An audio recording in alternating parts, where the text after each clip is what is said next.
things that's kind of neat in it. And this hand's, So this hand only has one resource in it.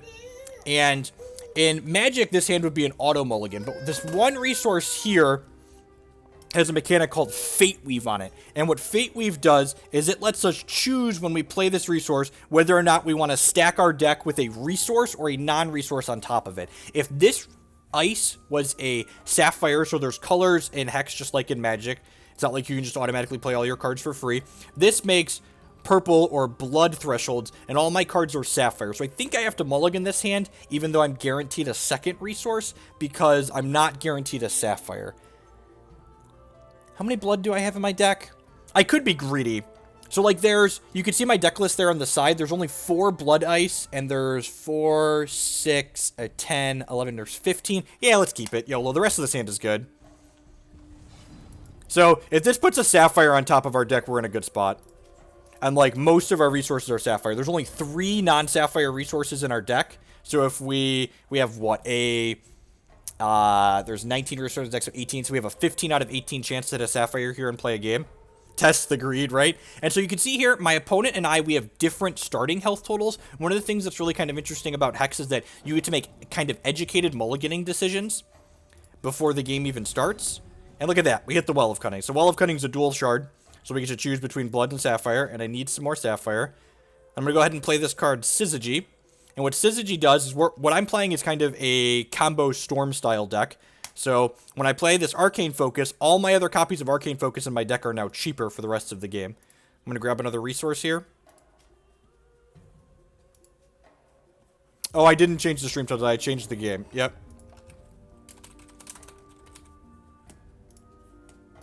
I don't care if we lose viewers. If I cared, we wouldn't play Hex. Hex is my favorite TCG by far, so we spend time doing that. We do some magical stuff, get some content in, make the people happy, 3-2 the leagues, get our fun bucks back. But my relevant tournament this weekend is Magic. Or Hex, sorry, not Magic. Ooh, double Sentry. This makes all their socketed cards cost -1 less, so they don't have any MCs. They could have... Violet's Caress is decent. So let's play this. I need a second Sapphire for my champion power. I'm going to go ahead and play Thunderfield Seer here, which this has a mechanic called Prophecy. So the next card action in my deck gains the line of text when you play this draw card. And then I'm going to play this Thunderfield as Starcaller Ancient out here that says whenever I draw a Prophesize card, I get a copy of it. So I'm going to draw a card here. That is not, it's not exactly what we're looking for. I think I'm just going to bin the resource. Yeah, pretty good chance to find another resource next turn. I think better is subjective, and subjectively, I enjoy playing Hex more than Magic. Hex is lower variance in a lot of ways, and the resource system is more elegant. And in recent years, Magic's standard formats in general are the formats where you have the most room to like brew and kind of innovate. And Magic standard formats have been really pretty rancid for the last while. As a digital product, it's not even close. I think Hex is objectively better as a digital product. But comparing just game design to game design, I enjoy playing Hex more than I enjoy playing Magic most of the time. This has Flight and Swift Strike. Ooh, they're a 3-shard deck. So this is a customizable card. My opponent puts different customizations in here during deck building, and when they have Diamond, this gets Flight and Swift Strike, and when a troop enters my discard pile for the first time, this is going to get +2 power permanently. If they hit Diamond, these things are going to get really scary really fast. Here's the Gruesome Deed for my Starcaller Ancient.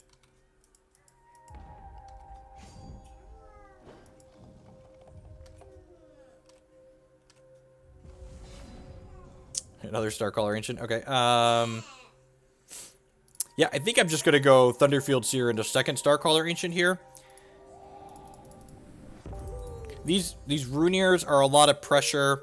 Hopefully we could hit our... So the next action in our deck has been prophesized twice now. So it's going to draw 2 extra cards when we play it. And if this is still in play when we draw it, we're going to get 2 copies of that card that draws 2 extra cards.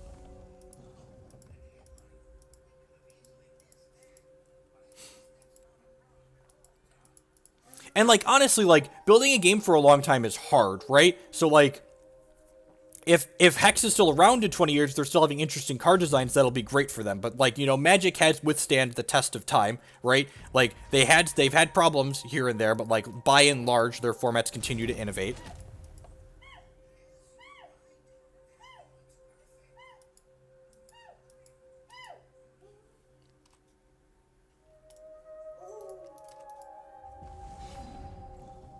All right, so Runebind turns... Oh, and this reverts it too. So Runebind turns one of my opponent's cards into a mysterious rune, which means it gets put off to the side until they draw a resource. I get to draw some cards here. I'm looking for a resource myself here, and you can see my second Runebind is now free because of the Syzygy over here. And we played an Arcane Focus earlier this game, so this Arcane Focus is free because of the Syzygy over here. 10 out of 10 want this Lanupaw Sight, because Lanupaw Sight, this card's kind of sweet. It prophesizes the next action, resource, and troop in my deck to add the line of text when you play this draw card. And I've got the Starcaller Ancient here that's going to double up the, it's going to double up any prophesized cards that I draw. Alright, so we know they drew a non-resource here because this Mysterious Rune didn't replay the Runear Hierophant. Hopefully it's not removal for my Starcaller Ancient.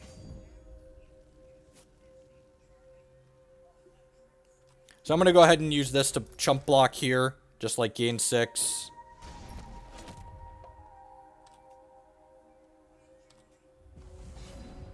It's a resource. So I'm going to go ahead and play this Lanupaw Sight here.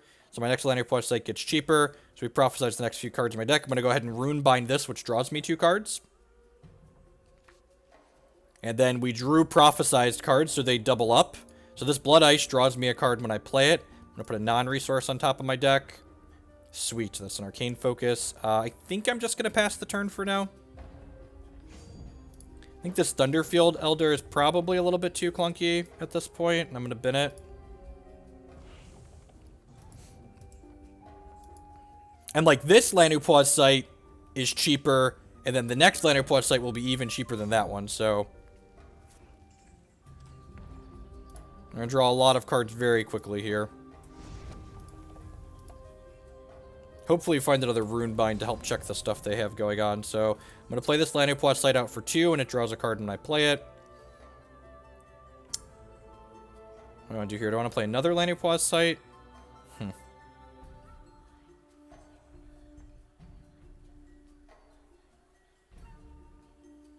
Yeah, it is. It is literally free guidance. You Fate Weave, and then you draw a card.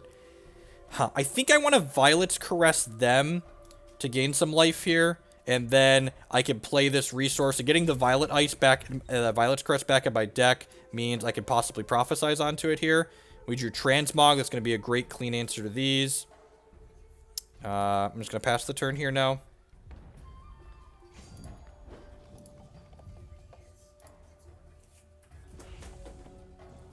Opponent still hasn't drawn a resource because these Runebinds haven't come off yet. There's something over there you want?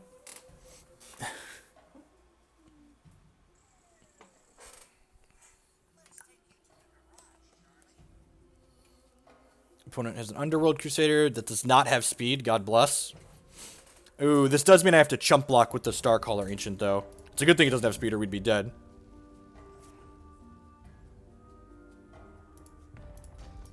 I trimmed Elders, Bardic Community. I went down to 2 Elders, and I'm on 2, what's it called? I've got 4 Lanupaw Sight in my deck again. Alright, things might get out of hand here for us. Let's start on some free focuses and see what we find. It's a Theorize. We need some... That's a Starcaller Ancient that draws a lot of cards. I think that's fine.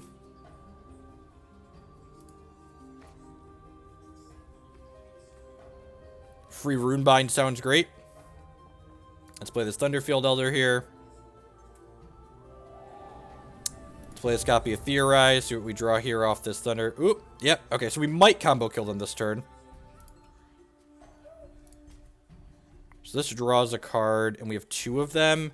And I have a free Theorize. Alright, I'm going to start on this free Theorize and see what we get. If we need to draw a non-slow resource, which is exactly what we drew. Sweet. So now we could go ahead and play this Violet's Caress. And the first Violet's Caress. So this card's really sweet. This is our combo card. So this card deals 2 damage to something. and then it escalates all copies of Violet's Caress. So the next one will deal 3, and this draws a card. And I have 2 of these. So the first one will deal 2, and the second one will deal 3. So I want to start by Violet's Caressing you, or do I want to try and kill these? I guess I could Transmog one of these to start and see what it turns into. Oh, yeah, these are 1 cost, and that's... Okay, so yeah, so I'm going to Transmog this, which turned it into a pouch. And then I'm going to Transmog this. Turns it into a copycat. And I'm going to play the Sapphire Shard, which draws some cards. I think I'm just going to move to the end step here. I want to play these Violet's Caresses this turn.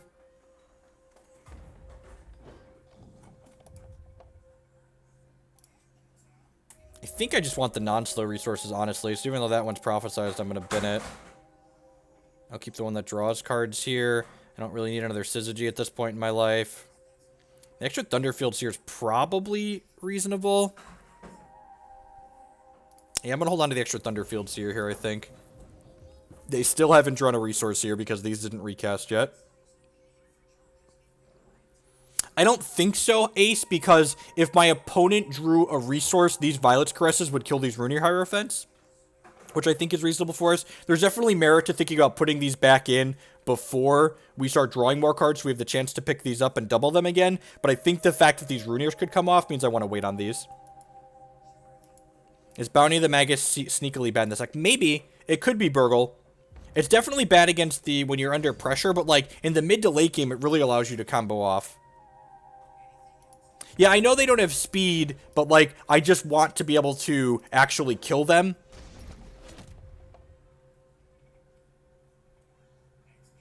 So at their end of turn here, okay, so in response to this, oh, I could just Runebind this too. I'm going to go ahead and Violet's Caress here and see if we draw any Prophesized cards in response. I'm going to go ahead and Violet's Caress here again. Transform a random troop. So I'm going to go ahead and Runebind my own Starcaller Ancient here, and this turns it into a mysterious rune, so it's no longer a legal choice for the Polyberry Pouch. And then when we draw a resource, we're going to get to recast this card, which will be good. Which is exactly what we drew. Let's go ahead and play this Thunderfield Seer. Let's go ahead and play Bounty of the Magus and draw a card, hopefully the Prophesized card. Huh. Let's go ahead and Enchant Power. We drew a Prophesized Bounty of the Magus. Sweet. Let's go ahead and play this Bounty of the Magus that doubled up. And remember, our Violet's Caresses are free as well. That's a free Lanupaw site. And this Bounty of the Magus costs 1. Do we still think Bounty is bad, Burgle?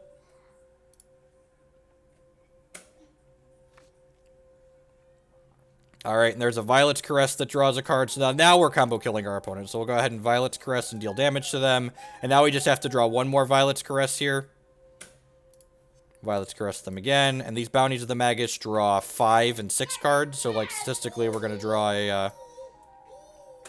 I am a simple man who wants to draw all of the cards. On the combo turn, the bounties are very good. Alright, and there's a lethal Violet's Caress.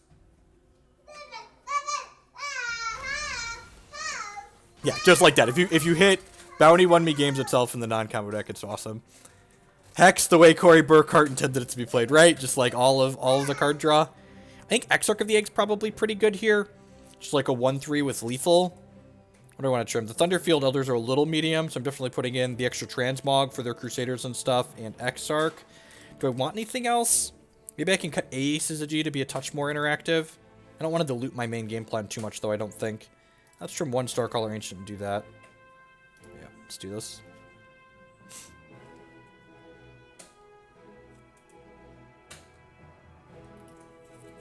This reminds me of Wintermoon, right? It's just so sweet. I'm just a simple man who wants to just sit here and draw all of the Hex cards. It's really not that complicated as an individual.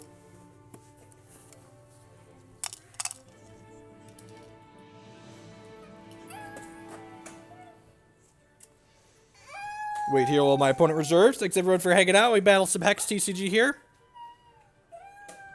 The champion power is draw a card and then discard a card.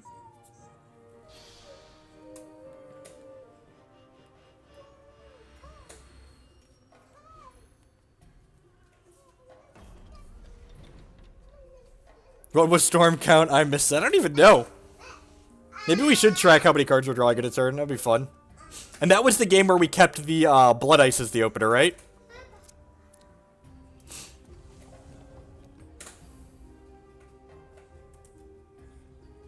How expensive this deck? It looks really sweet. I believe it runs about 9... no, I'm a liar. I think it's like 140. You could budget the transmogs, though. The transmogs are like $10 a pop. Let me check my TCG browser. I believe 140, but I've been changing cards in the deck, so I don't want to give you a number that's not realistic.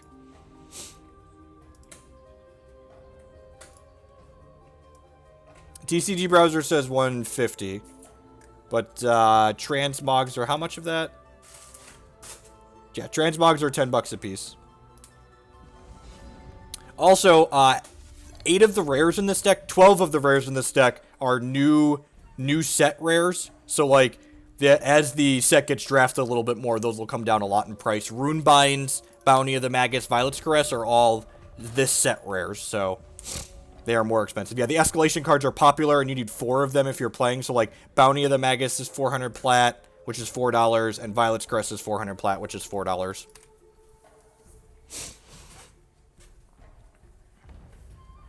$151. There you go.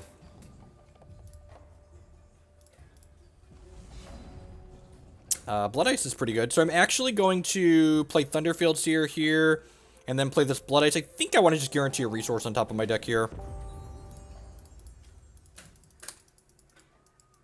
Poor Holiday Swim, right?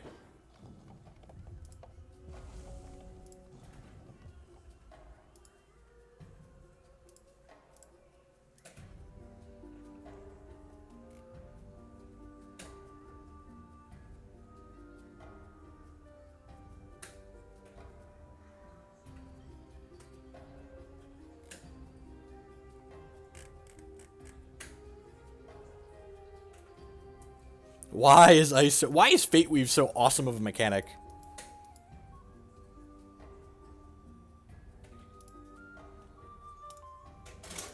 Oh, they didn't have a necrotic. So they played a necrotic shard there, which is a racial shard, but they didn't get a threshold because they didn't have a necrotic in their hand to play out.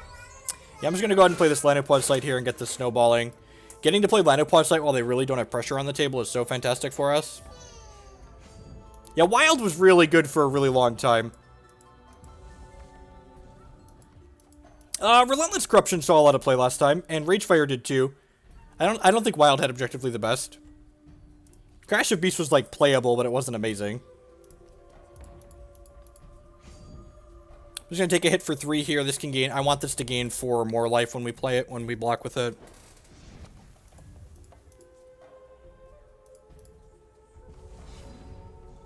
Another Thunderfield. All right. Yeah, I think we're just gonna snowball even harder here at this point and just go Thunderfield Seer here into Lanupaw's site again.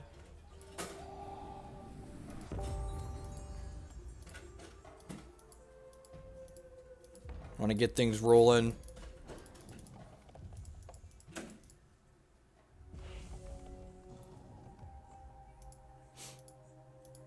Yeah, it might be wrong to ever board out a Syzygy, honestly. Maybe we just, like, always want it on 1 and we can loot the extra copies away with Blue Sparrows. Like, maybe I should just always leave 4 in the deck. And, like, our opponent's not applying much pressure, so, like, I think we're a strong favorite to win this game right now.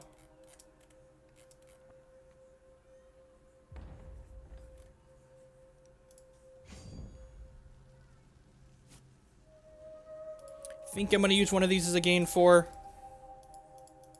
They didn't play anything out here, so I assume they're not playing anything again. Oh, this gets bigger when something dies. That's, the old post-combat Dreadling. Oh, they could sack this to make it bigger? Sure.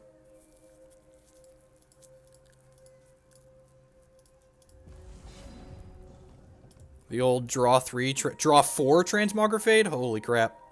Let's put a non-resource on top of my deck here, see what we get. Runebind is decent. Alright, I'm going to play this Thunderfield Seer out. I'm going to play this Transmogrifade that draws 4 cards on this Runebind Hierophant.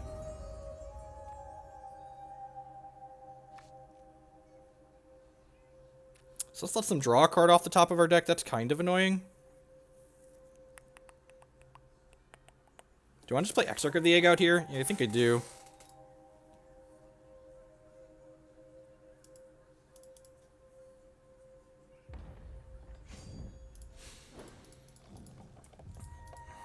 This can trade here. This can jump here. We can just take 2 in the air. Casual 5 for 1, right? Well, we didn't fully get rid of it, right? Like, they still have a threat. It's just a much worse threat.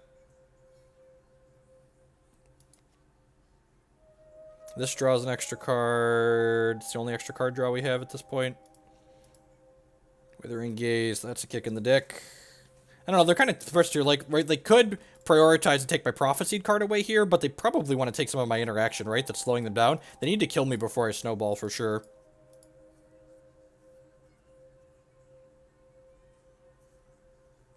They took my Violet's Crest. Okay, they took one of my combo cards. That's fair. Violet's Crest is the card that does actually kill them. They have a Gruesome Deed here to kill the Exarch of the Egg. Yep. Think I'm just cashing these enemies, just gain force here.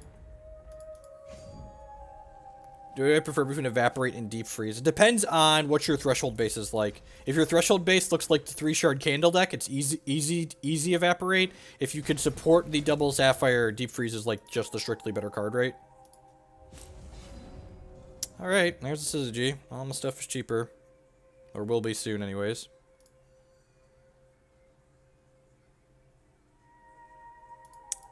Take the Sapphire Ice. Put a non-resource on top of my deck here. Another focus. Right. Oh, the Seer draws an extra card too. Sweet.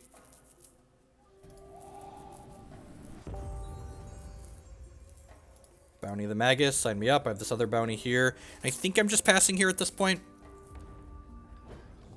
I don't really have anything I want to discard to my champion power, so I'm just going to hold it for now.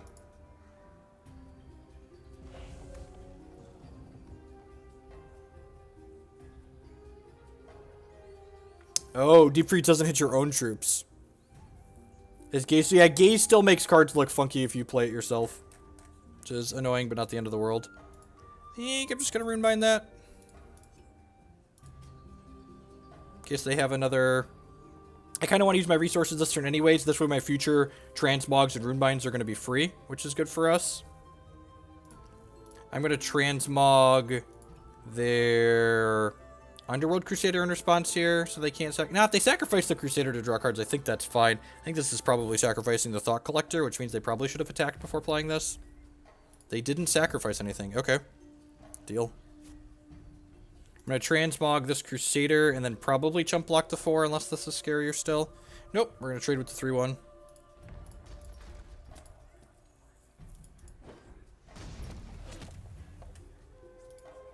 I don't know about very good, non-zero.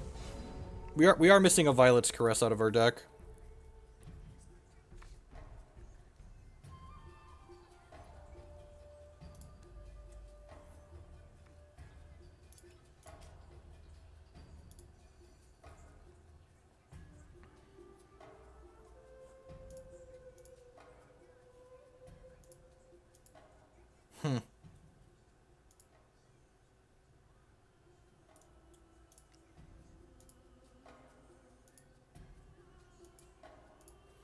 What do I want to take here? I think it's the Caress. I think we just pass the turn here, and like we hope they don't draw. We hope they don't draw a resource, and then we kill this inside of combat to go to 8. Yeah, I think that's the line. The line is go to 1 here.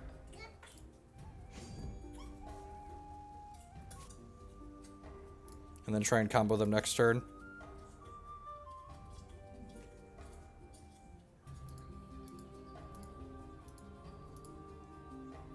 Maybe I should have kept that ice and played it. Yeah, discarding that ice was probably wrong. What if they had the one Violet's Caress that they took out of my hand? That would be silly.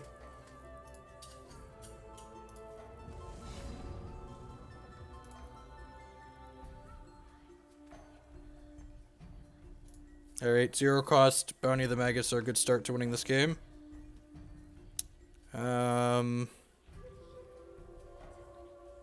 10 out of 10 playing a resource here. Is it worth playing this Syzygy out? Probably, because it makes the second Theorize free.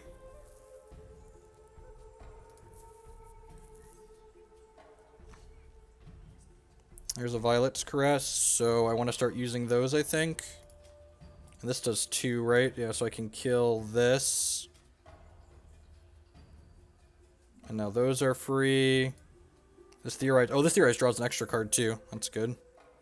Don't need another Syzygy at this point. I drew a Violet's Caress. This does 3. So I'll go ahead and Violet's Caress here. That puts me up to 6. Champ power, sure. Get it a Bounty of the Magus and keep going. Yep. This draws how many cards? 4. That's another Violet's Caress, so we'll Violet's Caress this guy. Just like, killed your entire board. Cast this Theorize. Looking for a Bounty of the Magus. Did not find a Bounty of the Magus. I guess we'll bin Exarch and then we'll pass here. Have free Caress, free Transmog, free Runebind in hand.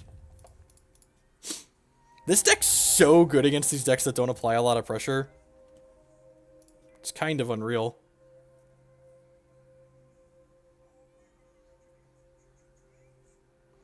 We can Caress to kill this.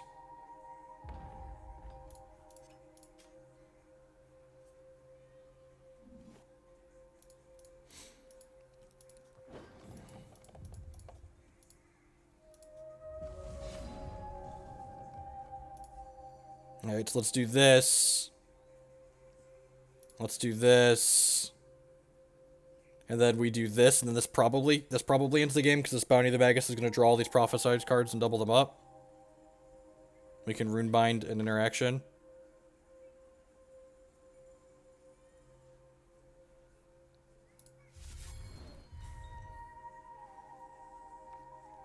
So, the Escalate mechanic says part of this card resolving says after it's done resolving, it puts itself back into my deck and then increases all of the numbers on it. So they should just be dead here. This Bounty's going to draw a bunch of cards. And then we draw some Violet's Caresses here. And then we cast these Violet's Caresses at my opponent's face. Do you remember that brief moment where we were at 1, right? Oh, and these 3 are just lethal, actually, right? 1 is not done. 1 is not none. 1 is not none.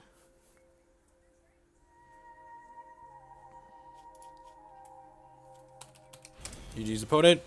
Dece plus. And this is, if anyone's still hanging out from when we were streaming Magic, this is an Hex's standard format. So, like, we get sweet combo decks here. They're not just like, derp, put my giant thing into play because I spun my wheel and found it in the top 6 cards of my deck. We get to, like, actually, like, have some interaction and some card selection. And, yeah.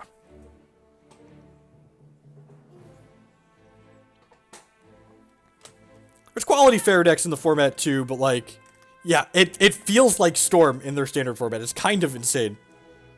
And it gives you a lot of reasonable axes to interact with it. Like, my opponent can interact with my combo by, like, killing my Starcaller Ancient. They can interact with my combo by discarding me, by countering my meaningful spells. They can interact with me by killing my Syzygy. Like, there's a lot of axes for them to, like, meaningfully interact with the deck that I'm playing.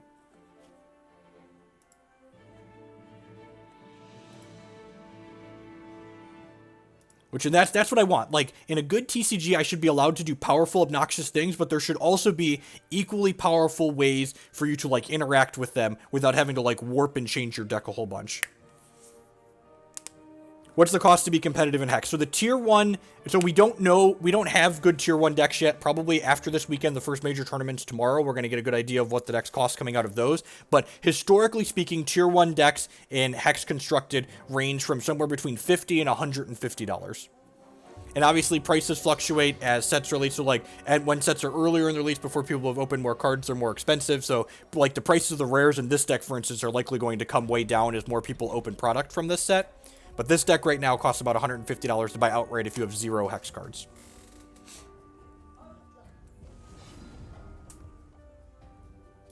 Milling the Prophesized cards, yeah, there's a lot of good axes for them to come at it.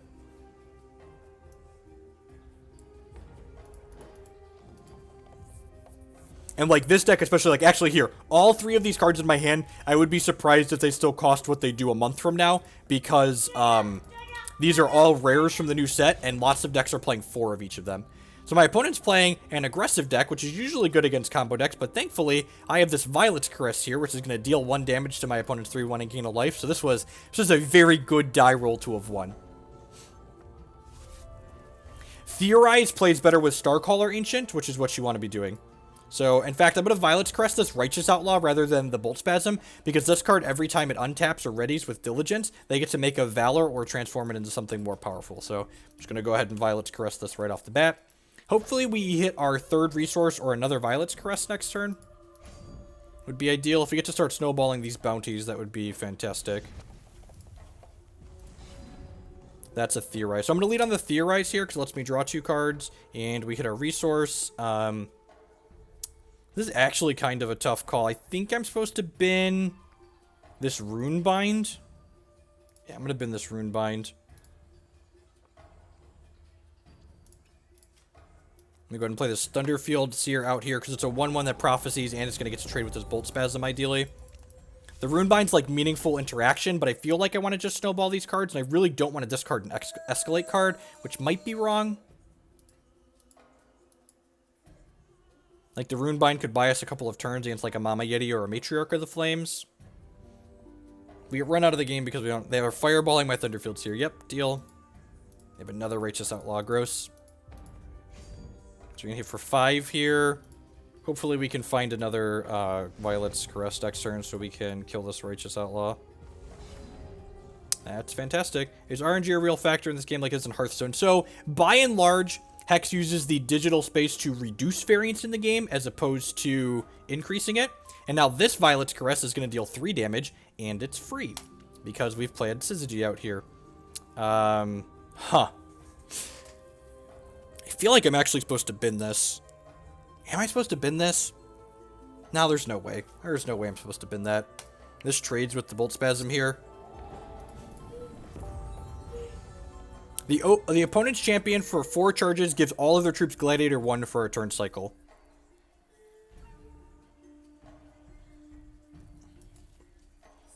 A lot of the higher variance mechanics in this game are for the more casual decks in the format. Well, Violet's Caress this for free because of Syzygy. And the fact that our combo card in this matchup lets us gain life is so insane. Like, normally these Ruby-based aggressive decks are good against these slower, clunkier combo decks, but we can have games like this where we just, like, drew a bunch of Violet's Caresses. This bounty would like to draw a resource, and if we miss, like, I have discarded 2 resources, so, like, we kind of deserve it, but we didn't miss because I'm a professional. Do I want to hit this? Yeah, I think with these bounties, I probably don't need the Thunderfield Elder. So, yeah, so I'm going to do this, and now we can focus possibly into another... Alright, take a resource here. Don't need a second Syzygy at this point, I don't think.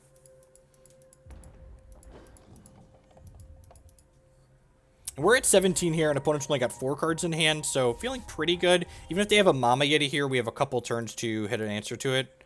Frostfang Cackler, sure. And an Scapegoat. So a Scapegoat gets bigger, and they're going to Gladiator their Dorks, sure. Attack us for 3, 4, 5.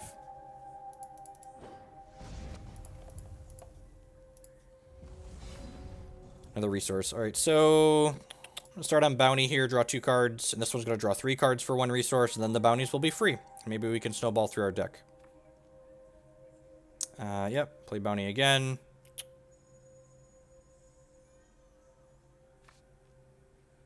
There's a Lanupaw site. I'm going to go ahead and focus here. Transmogrifade is definitely something we're looking to do. Maybe I'm supposed to take... Maybe I'm supposed to have taken the Elder there because I have this Lanupaw site in my hand. Put a random non-resource on top of my deck here. But, like, this is one of the competitive cards that involves RNG. It transforms one of my opponent's troops into a random artifact constant or troop with -1 cost. And most of the time, that's still a downgrade, right? So, here, I'm not actually sure which one I want to hit. I think it's just the Matriarch of the Flames.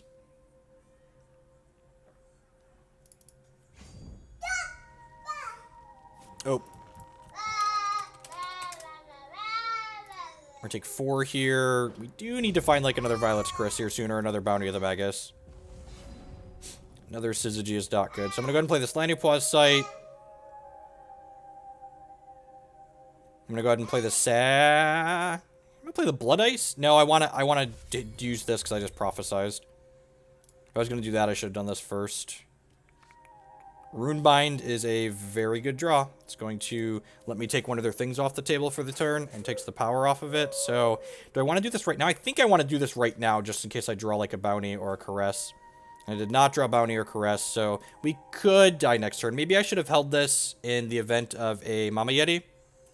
Yeah, I probably should have held that, because if they draw Mama Yeti, they could kill us here. Or if they have Lasgar's Vengeance in their hand. I guess we did the Lasgar's either way, right? Yep, there's Mama Yeti, so we're dead. That's unfortunate. So we petered out a little bit there at the end, drew a couple too many resources. That's close. And that's why, like, I think boarding a Syzygy out. We definitely board Thunderfield Elder out in this matchup. Extra Transmog is fine. A couple Exarch of the Eggs is good. I think I'm doing this. Yeah, let's do this.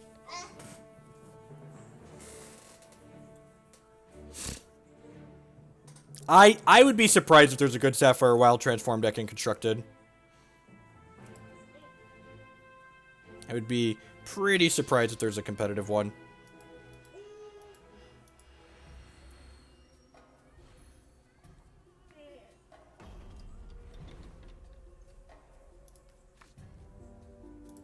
Yeah, right? We were doing really well there at the start and then kind of petered out. And like, again, like I said, the decks like this are traditionally bad against my opponents. Like, what, we drew 3 Caresses that game and still died. So, definitely holds true.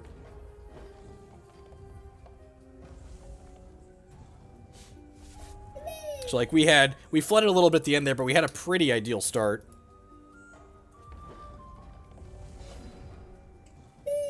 Runebind's a pretty good draw.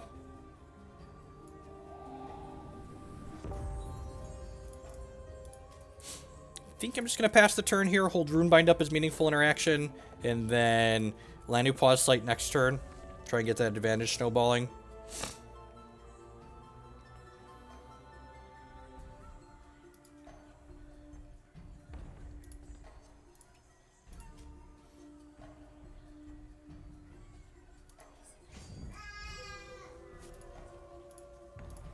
Deal.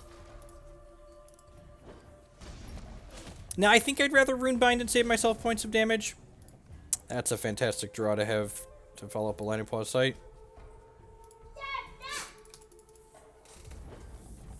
So we're probably going to draw a Prophesized card next turn, but then we can play Starcaller Ancient and then Champ Power to draw another Prophesized card, most likely. Miss a Shard drop, that would be insane. The only thing that would stop us from playing this is if we hit Violet's Caress, I think. That's a Violet's Caress. That one draws 2 cards, so yep, let's go ahead and just tag this. This means we're going to draw through our Prophesized cards from this, but I think that's still ideal. There's still a Prophesized Troop in our deck. If we don't draw that here, I might play this out still. We did not draw it out. Alright, yeah, I'm going to play this, and then I'm going to hit my Champion Power here in case we draw the Prophesized Troop. Runebind. I think we have enough draw in our hand that I'm going to go ahead and bin this Shard.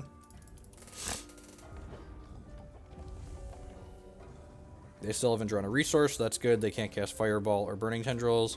Cackler's fine. We'll take 2. Oh, my wife is here, and I locked the front door.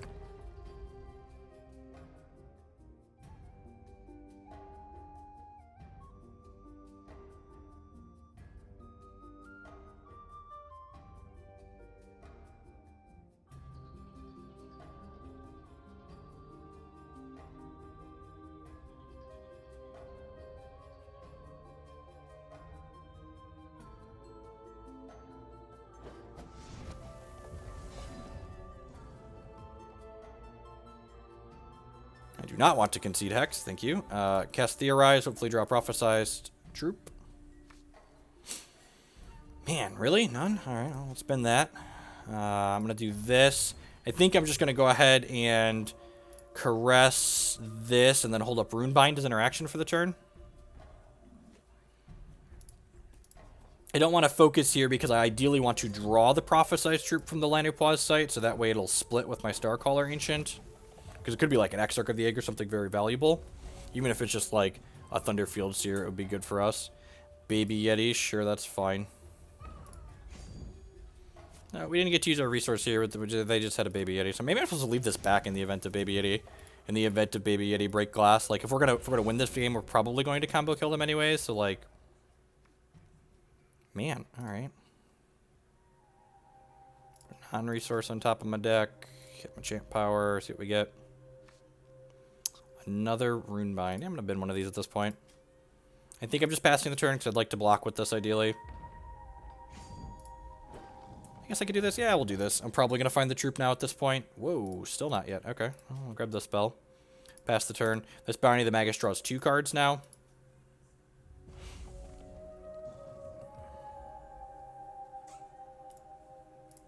Sure. Even Scapegoat. Can you trade the Baby Yeti for 1 point of damage here? Looks like it. And we know they're not drawing resources because they haven't recast this Mysterious Rune yet. There's that Prophesized troop. And this creates more prophecies. Such a combo.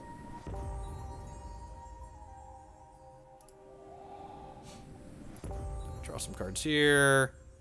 We drew a Runebind that draws 3 cards and doubles up. Let's go ahead and put a resource. Let's put a non-resource top my deck. We're going to draw enough cards that it probably doesn't matter. My opponent doesn't have Lasgar's Vengeance. We're going to be in a great spot. If they do have Lasgar's Vengeance, we're probably still fine.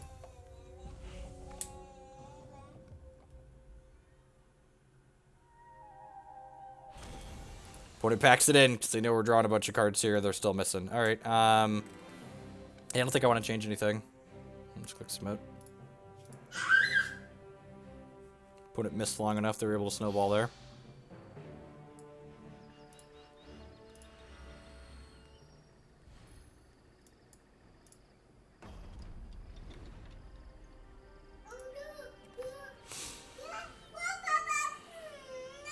Yep, same seems reasonable. It's a little bit resource heavy, but it gets to go Thunderfield Seer into Exarch of the Egg, which both seem reasonable. Hey, am I quick? Runebind is another piece of meaningful interaction. Runebind's so powerful, this hits any card in play or on the chain, so you can delay actual spells with it too, which is pretty fantastic. This card is so annoying as someone that wants to play X1s in an aggro deck. You're just like, well, do I trade my 3-1 with their 1-1? The attack with both of these, we're like snapping this trade, yep. Deal.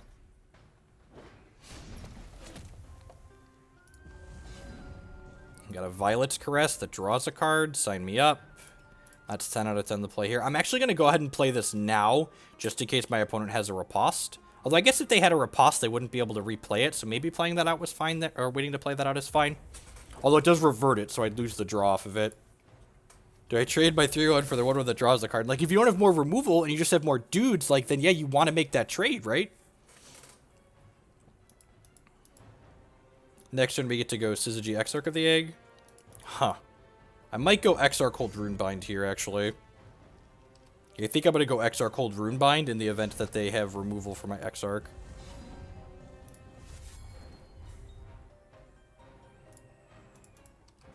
This is not the deck I'm playing in the Clash. That is correct. This is just a deck I really enjoy playing. So they made a Valor. CCS, yeah, whatever. The tournament deck. So this is not the deck I'm playing tomorrow in the CCS. In the 5K.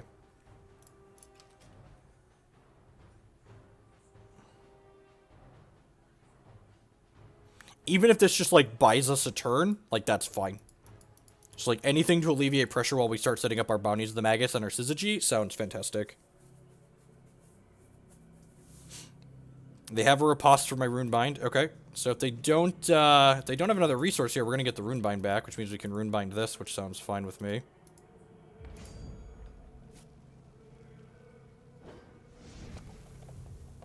I figured they had Ripostes in their reserve, so, like, that doesn't surprise me too much. So their hand right now is Valor and then one other card.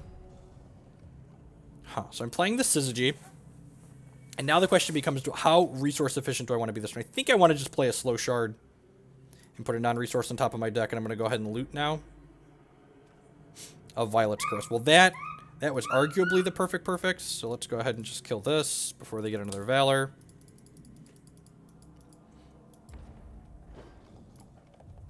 And even if they have, like, a Mama Yeti here, I have a Runebind to tie that down for a turn.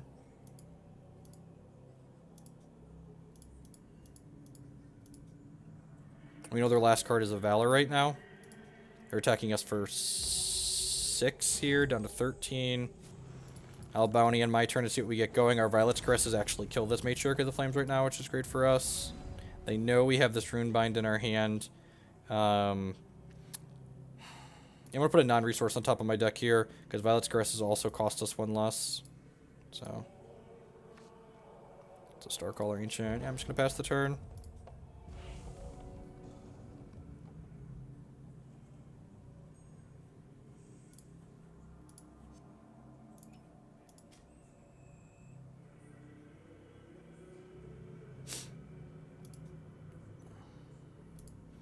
We haven't actually recorded our testing this time through. It's been kind of sporadic.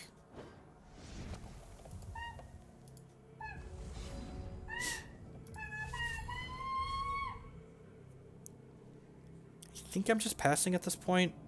I think I want to. I guess this blocks. The Scapegoat, so I should play it out.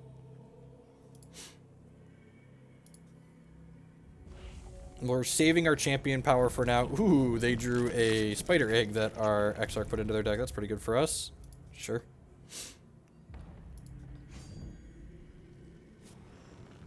I'm gonna go ahead and Transmogrifade this in case it turns into... Now, I probably want to save the Transmogrifade for this, right? Yeah, I think I want to just go like this. We're just hoping to drop Bounty of the Magus at this point to snowball. I think I need this to answer the Matriarch at this point.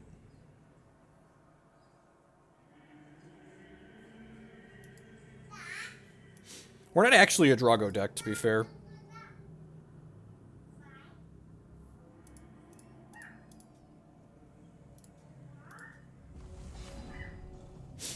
Hey, Exarch of the Egg. So kind of punished for having burned my Thunderfield there.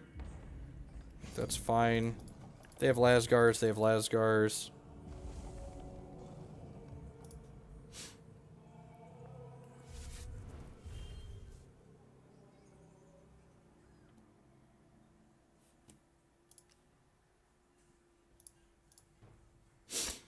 They have Lasgars.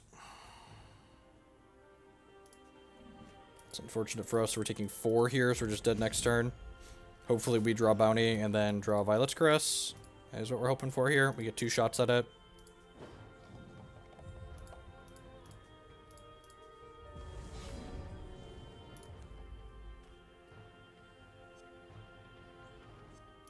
I think this technically gives us more redraws. This blocks the Scapegoat indefinitely. We're dead to like Fireball and just like any speed troop here. So we just need to draw like resources exactly.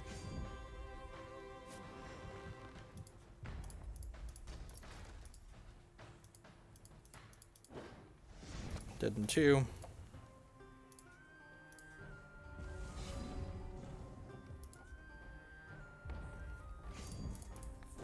I think we probably, I'm not sure we had anything different we could do this game, but I think we probably mismanaged the first game that we lost where we flooded a little bit. We had a lot of choices that game, and I feel like I could have sequenced differently at certain points. Dead to Lasgar, just like dead to spells basically, so hoping he's holding 2 resources.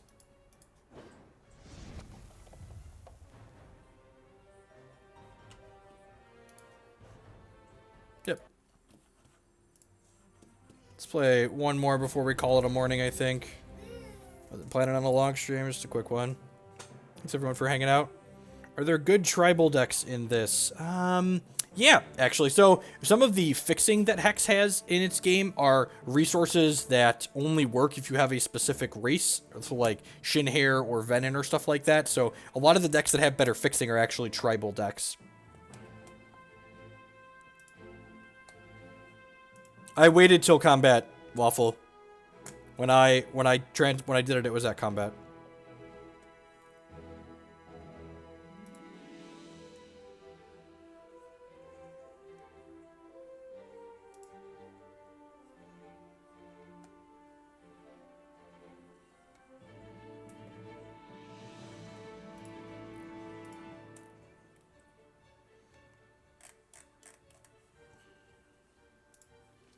Waiting to queue, hi-ho the chariot, waiting to queue. So I am currently 28th on the constructed ladder here. There aren't that many people that are into Cosmic yet on the constructed side, so it'll get a little bit more competitive as the season goes on. We're only 2 weeks in. quarter of the way through. Is that a quarter of the way through? Yeah, 2 weeks is a quarter. I don't think this hand is good enough. I guess it's got Syzygy, right? Yeah, screw it. It's got Syzygy. Keep. Guaranteed a non-resource next turn. You're very funny, Jacob. You know the next rotation is hex sets. Hex sets are very easy to follow rotation on. The oldest 2 sets rotate out of standard every even set release. So that means with set 8, sets 3 and 4 will rotate out of standard. They plan on doing a set every 4 to 5 months. So rotation happens. The oldest 2 sets rotate every 8 to 9 months.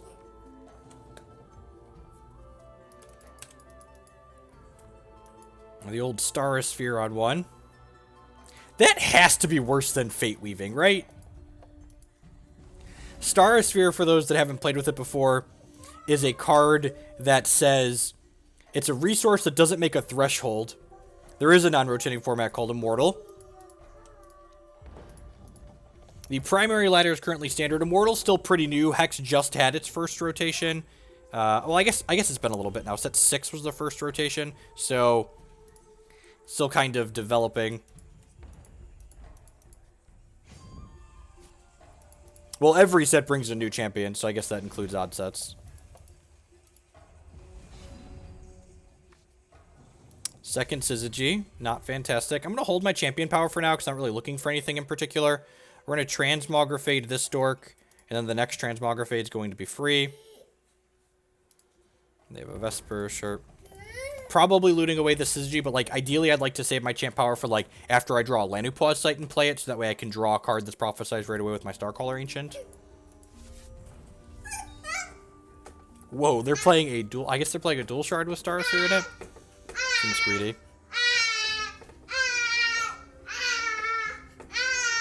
That's fine. It's Fate Weave Crusader, sure. This can't attack, which is nice. I have a 2/2.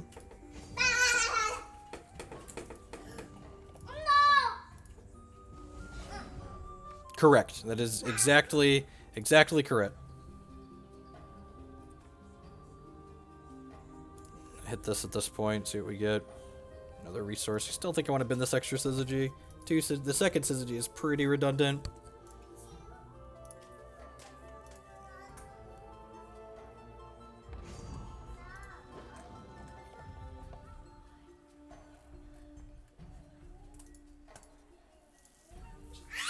Well, I mean, Waffle, they said we were getting a deck builder update before the end of the year. Corey said that in his Set 6 interview. I don't know about PvE stuff, but they said the AH and deck builder overhaul is coming sooner rather than later. Hero of Legend, sure. I'm going to wait for them to attack with this before I Transmogrifade.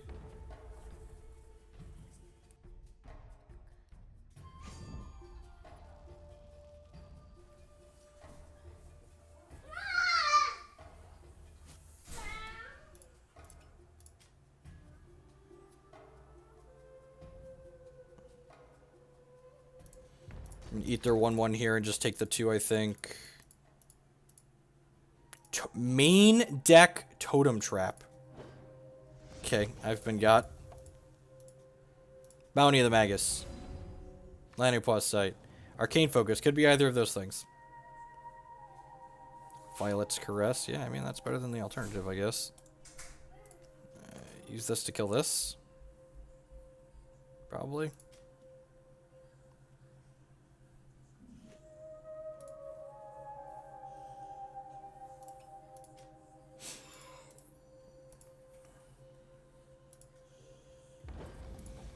We've kind of run out of gas here. And again, this is why I went up to 4. We played a version of this deck that didn't have 4 Lanupaw sites in it. And I think like it's really pretty important that we see a Lanupaw site early or multiple Bounty of the Magus early. Because we really just need to like generate some card advantage in this deck. I think we just snap off the block on this Righteous Outlaw. Otherwise, it's just going to eat this next turn. And I guess I could have just held the Violet's Caress there. Yeah, my Violet's Caress play there was wrong. I should have just held it, because I could have Violet's Caress that and then blocked the Vesper. You think so? That could be, Bob. We just want, like, more selection. Like, it helps us Snowball when we're already winning. And, like, we can combo without it. I'd buy that for $1.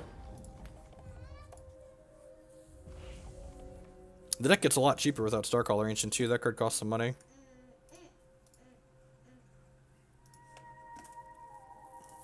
Probably more card selection. Like, maybe you want Change Course on top of everything else that's going on. Just to, like, add consistency to the deck.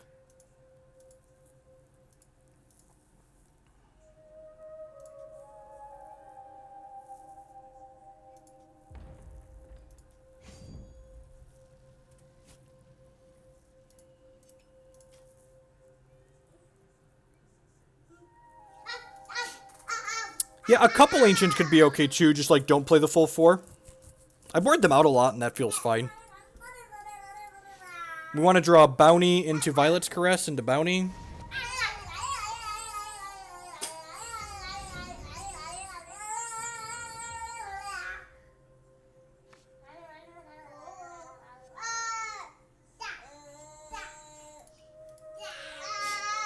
Yeah, that's super fair. Runebinding, this doesn't feel great because it has speed, but if I let it ready, they're going to get to... Alright, get to make a Valor.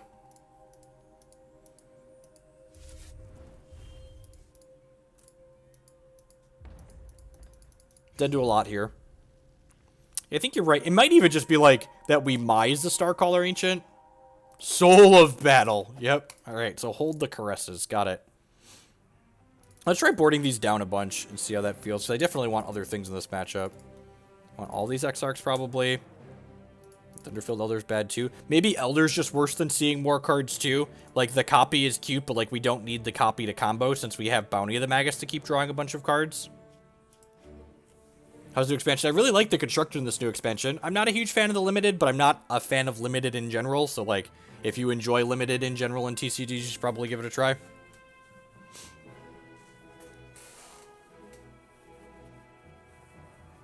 I think I like one Starcaller Ancient just for, like, the funsies. But, yeah, maybe we could cut these and this and, like, put the 4th Transmogrifade in because we board this in almost every game. And then some Change Courses and then some Weaves at the top.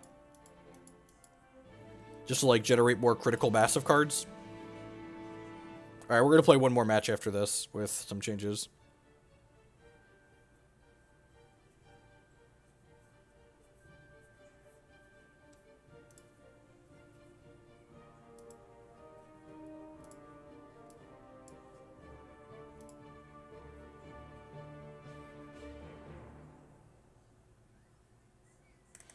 The limited in general feels really bomb-driven to me. There aren't a lot of answers and there's a lot of powerful threats.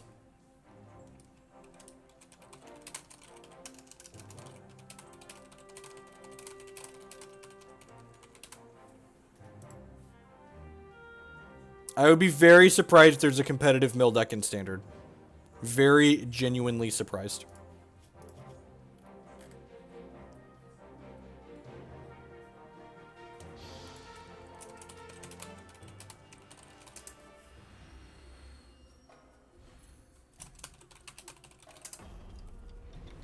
Need to find out why the bot keeps dying. I'm gonna keep this again. It's got double caress. If we hit exactly Blood Ice on this Blood Ice, we can Blood Ice again for another resource, and we can still play these Violet's Caresses. So I think this is fine.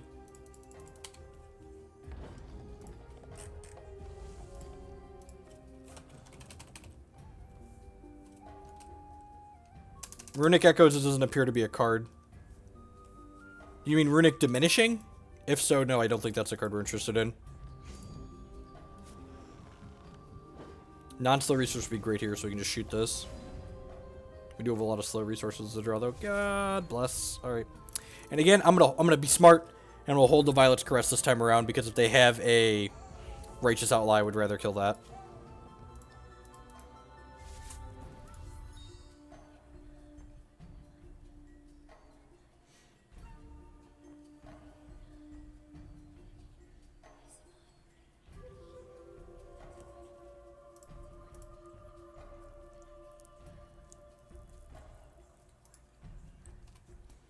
Ding, ding, ding. We have a winner.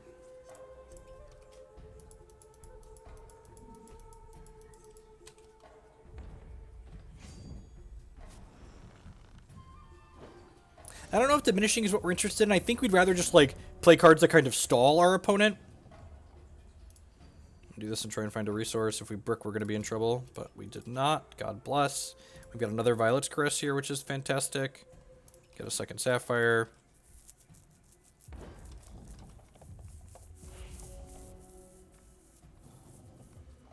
Get to just caress the scapegoat.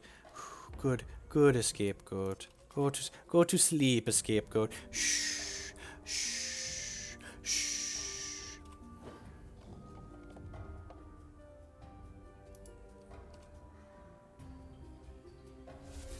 Yeah, basically.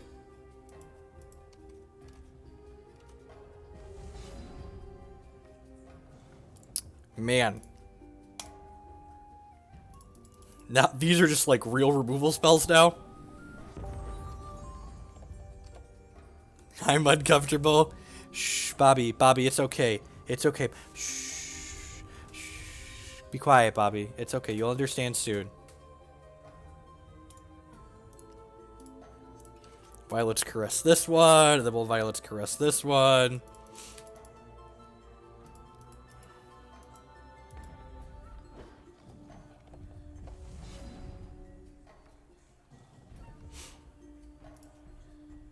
We are just kind of like treading water here because like we're just like 1-for-1ing all of their things and we haven't gotten to snowballs. Like maybe I'm supposed to take a turn off here to play at the Lanupaw site and just like chump block this. Yeah, you have Righteous Outlaw. They're probably going to Valor this so it can attack into the Seer here, right? Oh, they just have multiple of them. Okay.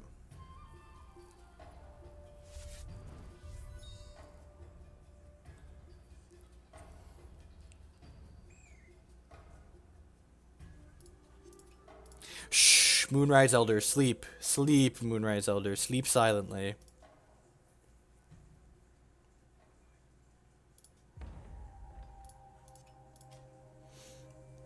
Take you off of one of these. Ooh, Exarch of the Egg, that's sweet.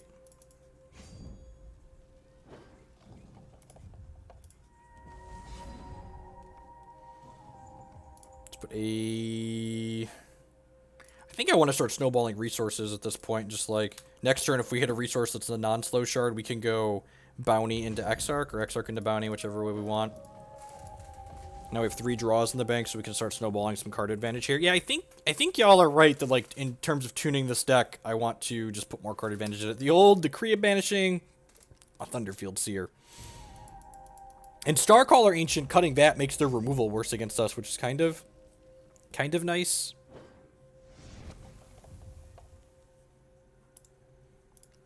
Fate Weave, sure. Non-slow shard. That actually kind of sucks. I guess we'll do this first, see what we get. We're not going to draw a Prophesized card now. Hit this, see what we get. It's Prophesized Runebind. I actually think we have to discard a Bounty of the Magus here. As much as I hate discarding Prophesized cards, I think that's what we have to do there. Or discarding Escalate cards, because like I want to be able to Runebind this turn, basically.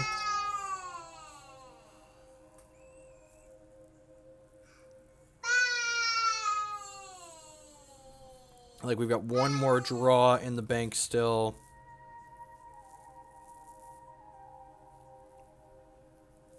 Hero of Legend, sure. Sure.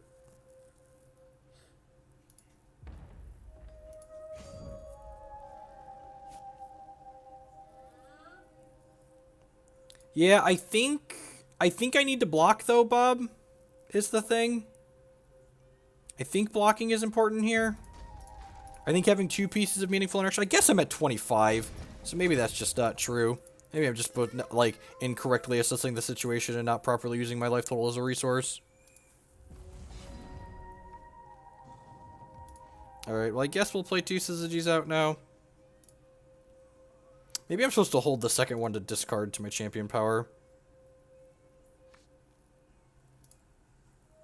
It's very possible I'm supposed to hold that second one to discard to my champion power. Can we cast 4 Caresses this game? Alright. Got a Spider at least. They have a Valor in their hands. They get to Valor this, which kind of sucks. The spider's gonna get used as a gain force, that way I can't just flip this and kill it next turn. You know, like a weave into whatever would be an insane draw here. We're hoping to draw bounty, and I discarded a bounty, so like, yeah, I shouldn't have played this. She has the Lasgar's, gross. Alright, so I shouldn't have played the second Syzygy here. 0 out of 10, that was a mistake. So I'm taking 5, 8, 9 here, so we're dead in 3 so far. So if they draw another resource, we're not just... Oh, they have Valor, so we're dead next turn. I'm a liar. I'm a liar, we're dead next turn.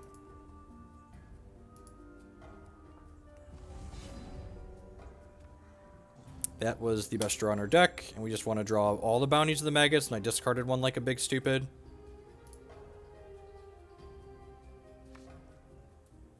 It's a Starcaller Ancient that draws a card. I guess I'll do that at this point.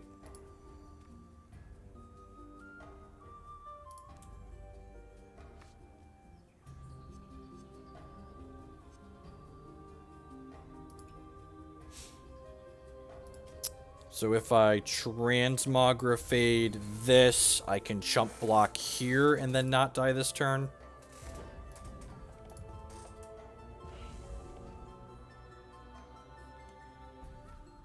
Oh, I should have fired this off in case they draw Riposte. But I guess they draw Riposte, they're going to be able to counter our draw spell next turn anyways. So, like, we're still just dead.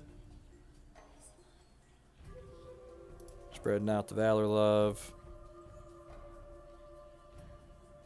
We need them to draw a brick, and then we need to draw a bounty that snowballs next turn. And like I said, I discarded a bounty earlier, so like, yeah, maybe Bob's comment about sequencing and using our life total as a resource earlier as opposed to later is correct. Did the Lasgar's Vengeance here.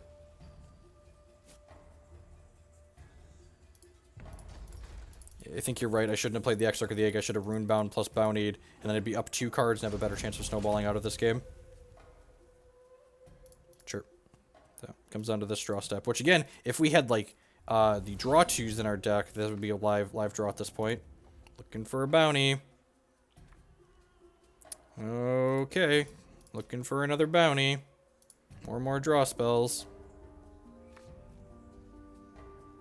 Okay, looking for a bounty. Oh, I should have played the Seer first, right?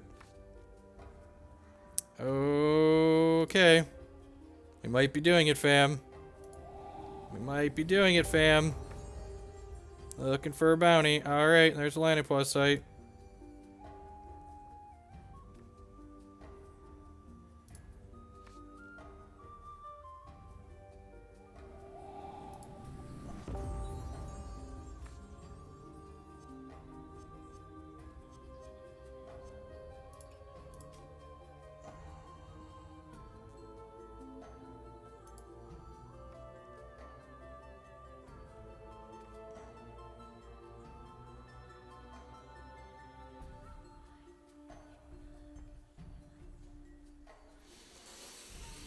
Oh.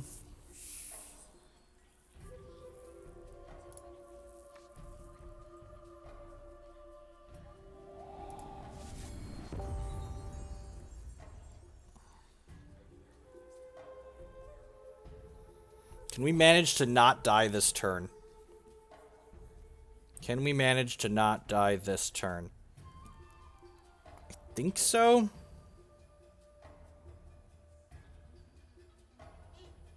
You have to Runebind something, and these Transmogs are free. So I guess we'll start here and draw 2 more cards and see what we get. I don't think our Violet's Caresses are free is the problem.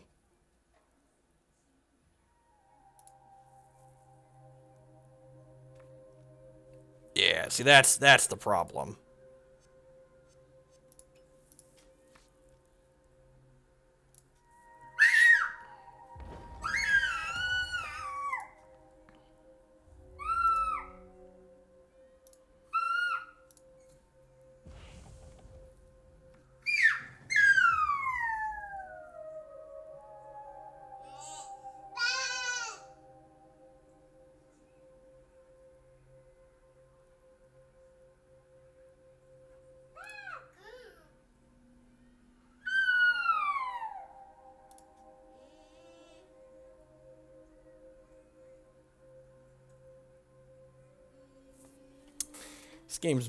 This deck generates some wild games of Hex.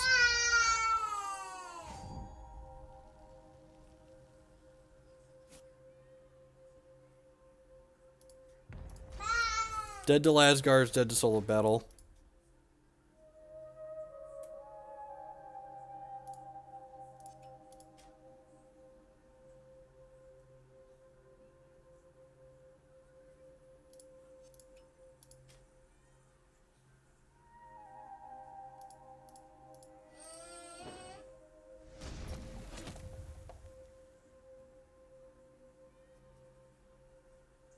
No! God, we were gonna win! We were gonna win! Oh, why are there cremates in your deck, opponent? Oh! Oh, dang it, Bobby. So close. We were so close! No! We were gonna get to do this and hit my champion power. There's only 15 cards left in my deck. We were going to get a draw step and they were going to lose. But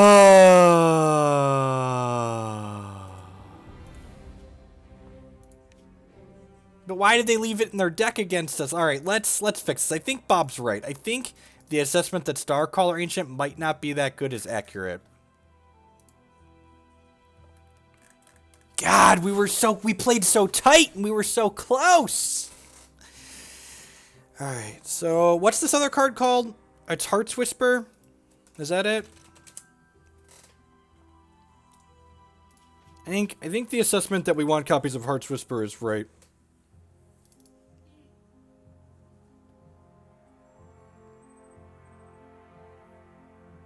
I played that game well.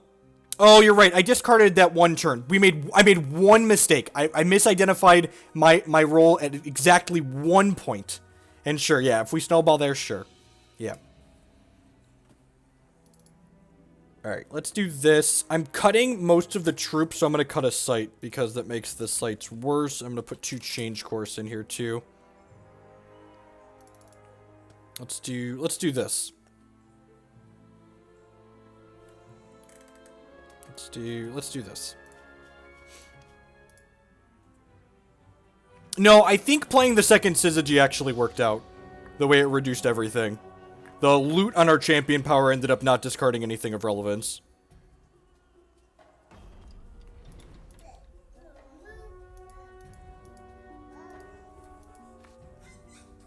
Yeah, the second Syzygy was fine.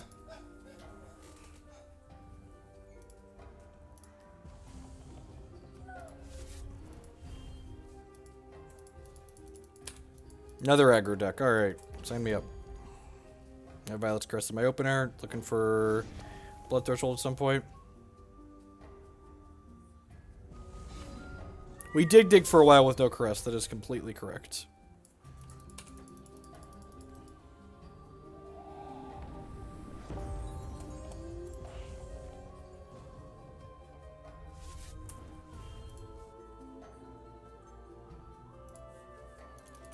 Sure.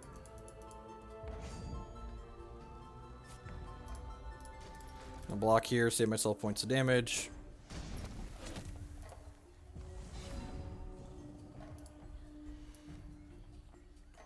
Next action is draw 2 on it. So I kind of, and the change course is awkward in this deck. Like, so like I want to change course for a resource next turn, but like if I haven't drawn my action yet, like am I going to bin my double prophesized action for a resource?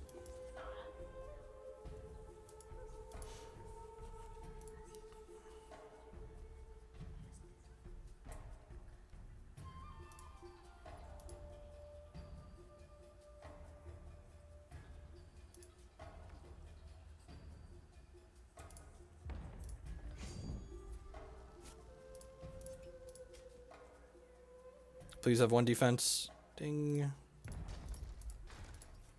Alright. Hopefully we draw a resource or the prophesized card. I haven't sweet. So we drew the prophesized card. I haven't gotten it compiled for Windows yet, but it works on Oh god, fucking change course, man. I am off this card. God, winning this game is going to be significantly harder now. Are we off of change course yet? I feel like that's the first and last time I'm going to cast this card in this deck. I'm going to board that right on out. Holy lord. That's... I could realistically not be able to win the game now. Depending on how these end up in our deck at the end of the game.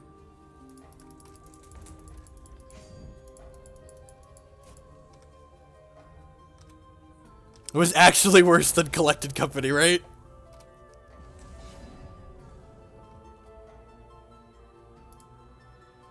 I think I'm just putting a resource on top of my deck here. Hopefully they give me something to Violet's Caress this turn.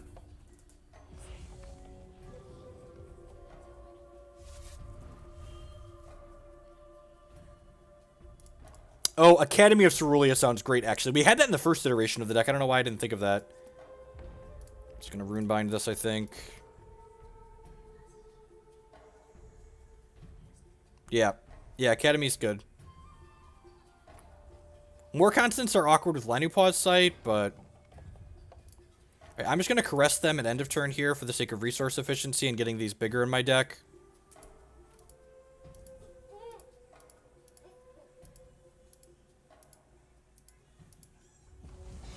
The ship's going down in the picture. That's fair. I'm going to put non-resources on top of my deck here. Or a non-resource. You know if this card was double Fate Weave? It's like Fate Weave, draw 2. How busted would that be? Anyone? Scale of 1 to busted.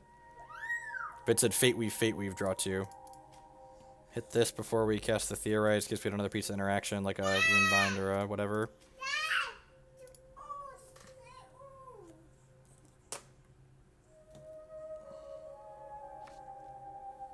Okay, well, hopefully they brick on drawing a resource for a turn and they just have bad cards so we can go Syzygy into double bounty and then snowball off. If they hit a resource this turn and just have a Mama Yeti down a throat, we're going to be in trouble.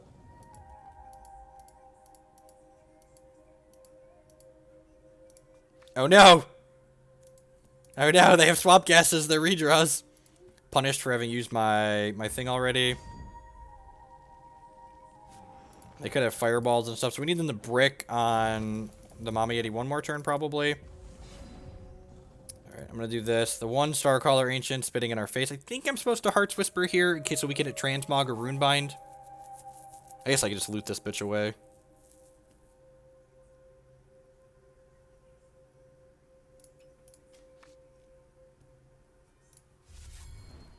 Blockers are actually pretty good. Let's start with this. I guess I should do that after I Prophecy. Yeah, probably should have done that after I Prophesied here. Probably that was my sequencing was backwards there. Mama Yeti's still not home. Thunderfield trade with babies. Man, Mama's gonna be really angry after this Thunderfield trades with her baby.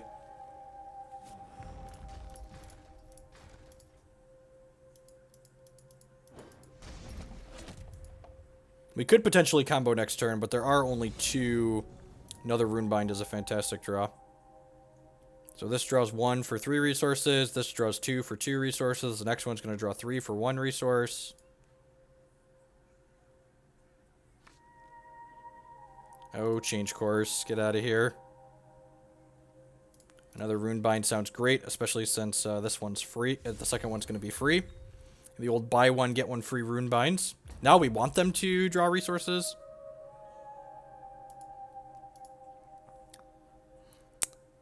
Definitely need to change course. Oh, could I hit this here? Nah. Yeah, I probably want to stop this.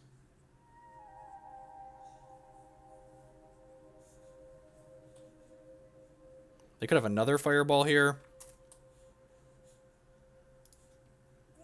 Well, now I get to focus. Probably find another Runebind. That's a Violet's Caress, alright. That's exactly what we want. Buffer our life total a little bit. Now we want them to miss on a resource. Was worse than Runebinding the Goat? Oh, yeah, maybe. Yeah, I'd take that. I take that to be correct, Bob.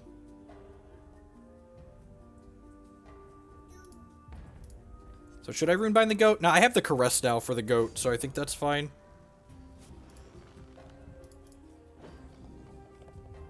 It'd be so good to win game 1, especially after that change course mess up. That's fantastic. So let's do this here.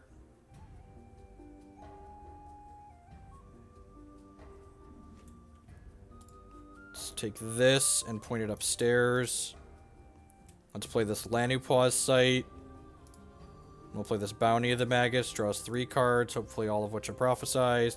We have this Runebind that plays for free. We haven't played a resource yet this turn. Our Violet's Caresses are free. Our Bounties are free. I want to draw another Bounty with this. Alright, that draws a card. Alright, and we're stalled for a turn, but we've got double Runebind, so we shouldn't be dying. And next turn we get to Heart's Whisper plus Change Course plus Champ Power.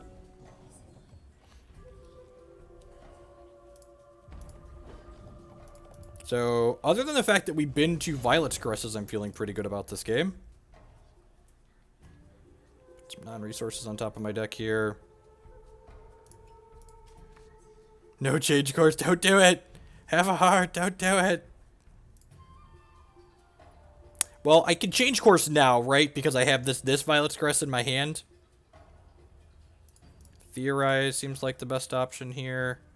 And then this saves me a resource on the second Theorize, so let's do that.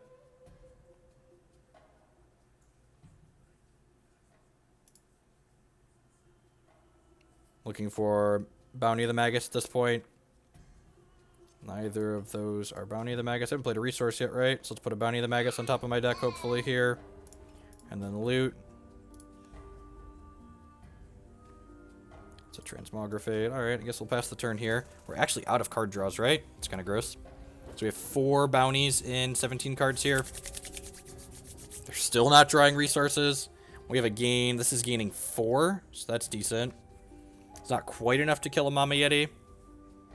It's enough to kill that, though.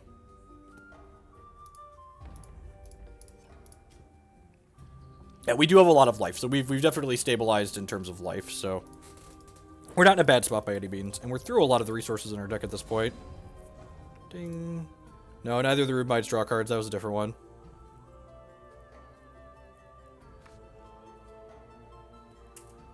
Alright, this is probably the snowball turn. And again, things could get tricky because there's only 2 Violet's Caresses in our deck.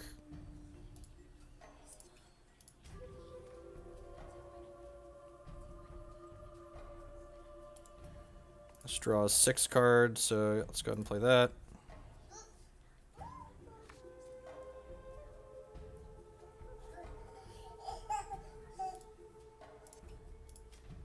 We should be good here. We only need to draw 1 more Violet's Caress. Oh, we need to draw 2 more, don't we? We can't cast Bounty of the Magus anymore because we'll deck.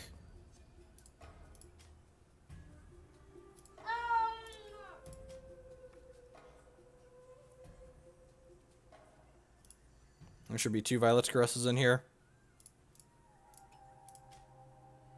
Alright, we did it, chat fam.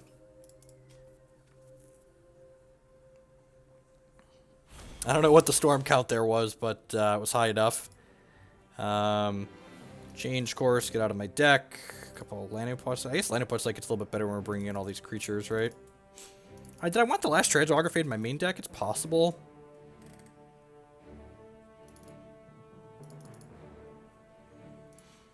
Good job not decking, right?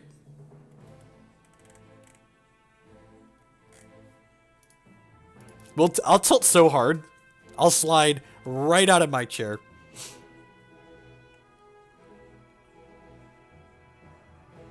Real men play Eternal Youth and win by decking them out. I think the Caress is good enough in the hard matchups, Bob, that it's worth playing 4. I think in these aggressive decks, I definitely want 4 in the 75. I could see maybe not wanting 4 in the main deck. Peak's not standard legal. If Peak was standard legal, we'd play Peak for sure.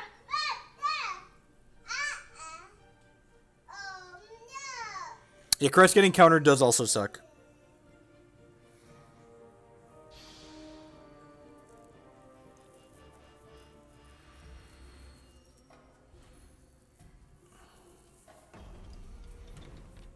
Like, in these matchups where they have just, like, a bunch of crappy Ruby cards, like, we just want to, like, draw all the Caresses, right? Like, this hand's insane. Not sure how we win against counters. We have 4 Withering Gazes in our board, and Psychic Ascensions.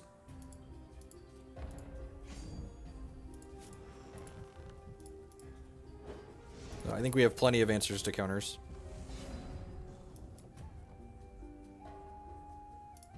Resource, please. Deck a hand has 4 pieces of solid interaction.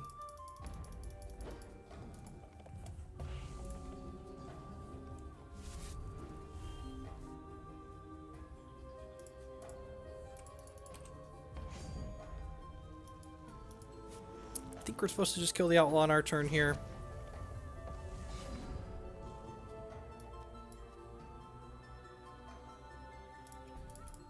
We try to be obnoxious while being competitive. That's the goal, at least.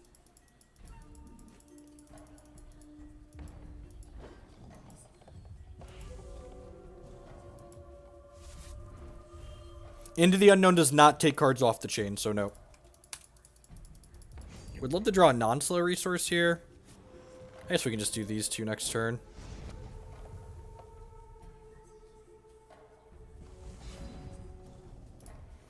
Putting a resource on top of my deck here. We need a second Sapphire still. Probably transmogging. Huh, it's actually kind of close. I think we're supposed to transmog the goat and runebind this.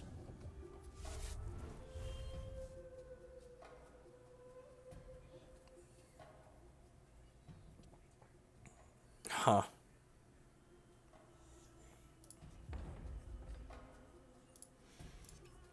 I think I have to tag this because of the burn to the ground potential here. And then I'm going to rune... That's a good one to get. I'm going to runebind this dork. And then the Exarch can start blocking this. Their hand was a little bit too aggressive for us on the draw. I think we needed non-slow resources this game. This deck's, like, definitely a little clunky on the draw. It's a little awkward that I need to play Exarch of the Egg here. I guess I could have hit my champion power first. Maybe I should still hit my champion power, actually. Let's do this before we end. Get a 1 or 2 mana thing that interacts. Theorize. Yeah, I think I'm okay with that.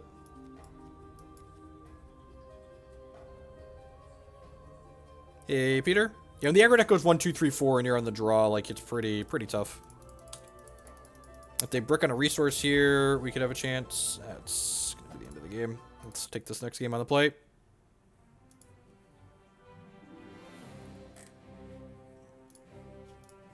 I definitely think those change courses should be academies in the main deck.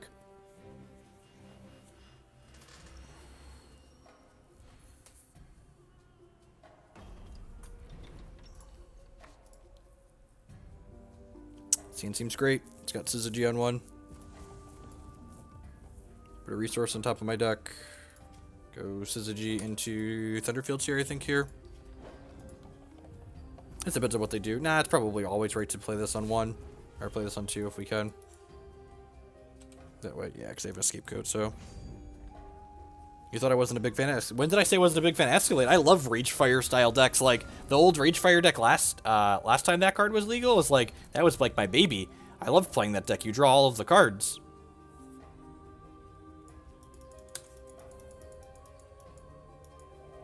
Why wouldn't that be a bug waffle? You have to play the card when you draw the resource, and you don't have a legal target for it, so it just stays... It just goes away. Oh, instead of going to the crypt. Well, I mean, a card can't go to the crypt if it wasn't played, right?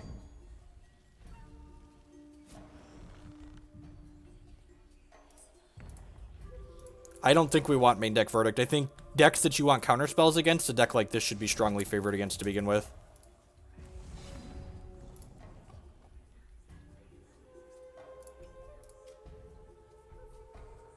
I think I just want to bounty this turn and try and get that snowball going, because if we can, like, snowball a bunch of bounties together here, we can win the game sooner rather than later. And, like, our life total is still medium high.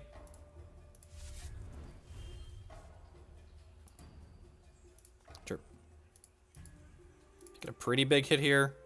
5. Would like to try and find a Caress, so maybe I'm supposed to have, like, done this last turn. Caress would be a pretty good pickup at this point.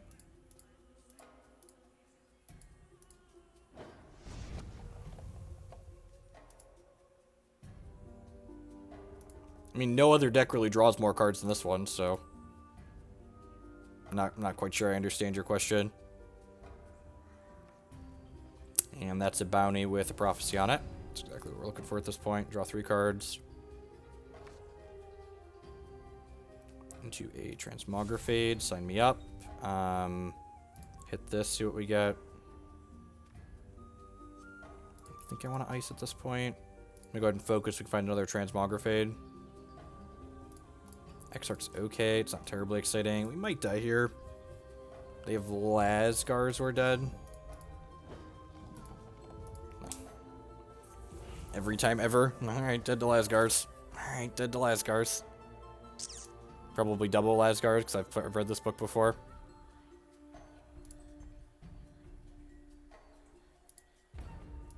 This is actually exactly lethal. Yeah, because they just get to use this on something now. So if I would have found another Transmogrifade here, we could have beat Lasgar's Vengeance.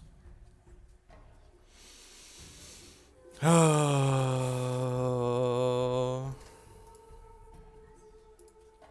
wish I could draw cards at the end of a Hex game and like kind of see what would have come off the top of my deck.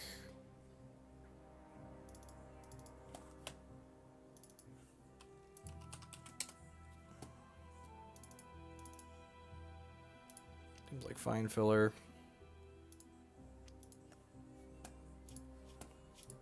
Let's play one more. I'm addicted. I'm addicted to drawing cards.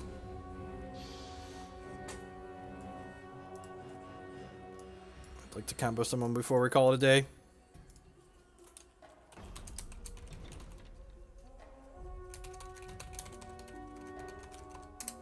Opponent's playing Balthazar. It's probably a good slow deck for us to beat up on.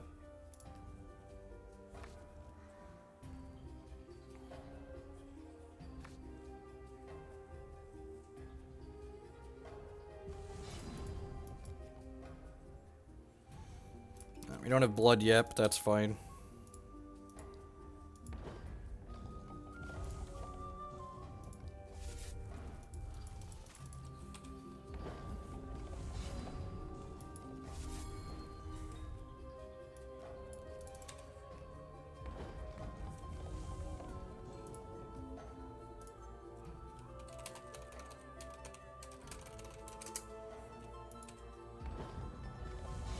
One of these on top and one of these on bottom. I think I'd rather take a focus here.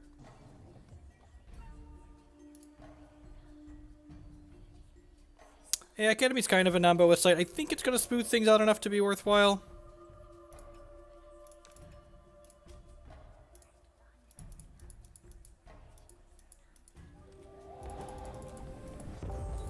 It can't be worse than flipping change course, though, so...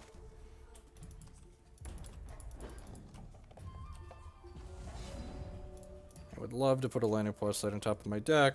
I'd like to play this. Hit this, see if we could find a resource. We did not. There's our one of those. That feels pretty good.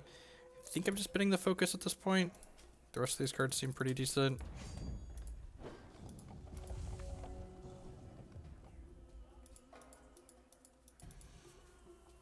There's a lot of fun ideas for emotes. The problem is, like, the message you could actually afford to get across when the cards are as small, when the images are as small as emotes are, is kind of minimal.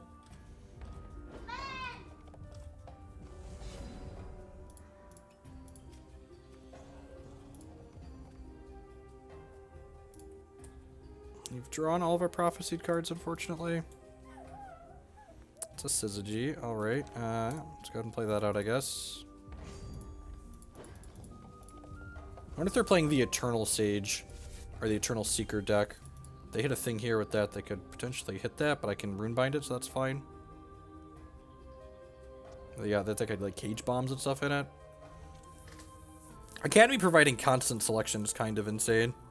That's fine, we're gonna Violet's Caress that away next turn.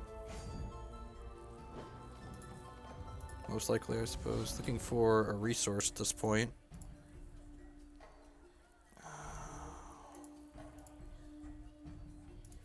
I guess I'll take the Heart's Whisper here and use this to hit a resource, and then I'll just transmog the Periwinkle. Sweet, we got a non-slow resource too.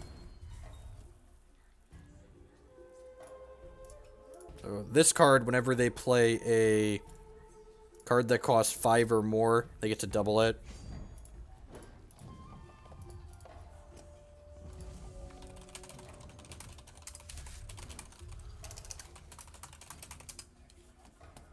Heart of the Wrathwood. Yeah, I don't really care about that, right? I don't plan to kill any of his... I don't plan to kill that. So it's just a big dumb 6/6, basically.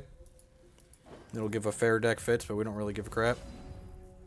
I think I'll take Mysterious Rune at this point, or Runebind at this point, because it's going to be... Oh, you know what? I should have played the other Syzygy outright. It was a mistake. I'm going to put a non-resource on top of my deck here. Go ahead and loot another Runebind. Yeah, I think that's fine, because once I play the first one of these, the rest of them are going to be free, which is pretty valuable for us.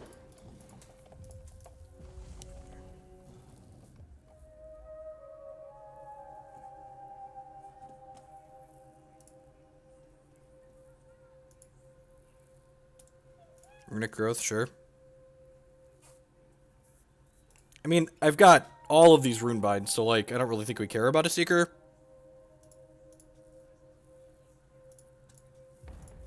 If I had less Runebinds, maybe. I'm just gonna take 8 here. Probably start jumping next turn. Huh. Yeah, I'm gonna take the Thunderfield Seer at this point, because I would like to... you know what? If I was gonna do these...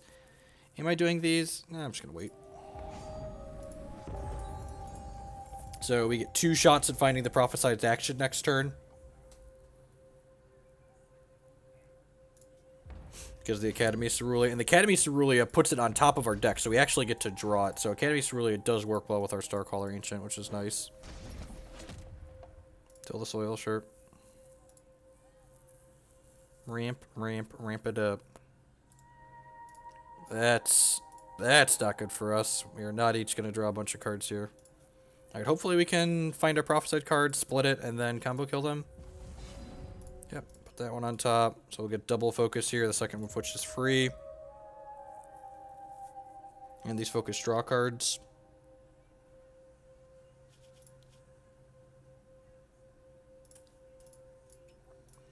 Theorize. Do I want to start caressing? Yeah, probably. I guess this spends 2 resources I might not have later on. I guess I want to draw... Yeah, maybe that was loose. I was supposed to wait on these. Yeah, I think I was supposed to wait on those. We're looking for Bounty of the Magus at this point. Guess Theorize here. Yeah, and like now I have this Bounty and I can't use it. So I feel like I messed this game up by a lot. If they don't draw a resource this turn, we could be fine. Alright, sweet. So, no justice in the world, no punishment. Get to combo kill our opponent next turn, no problem, because their deck is big, slow, and clunky and gives us lots of draws and redraws.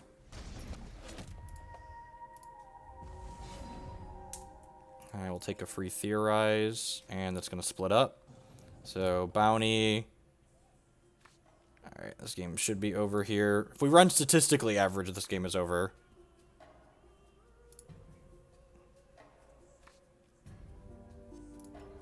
Especially now. Oh, lordy. Yeah, 1 Starcaller Ancient in this deck seems fine. Like, we have so much selection that we find it when we're comboing.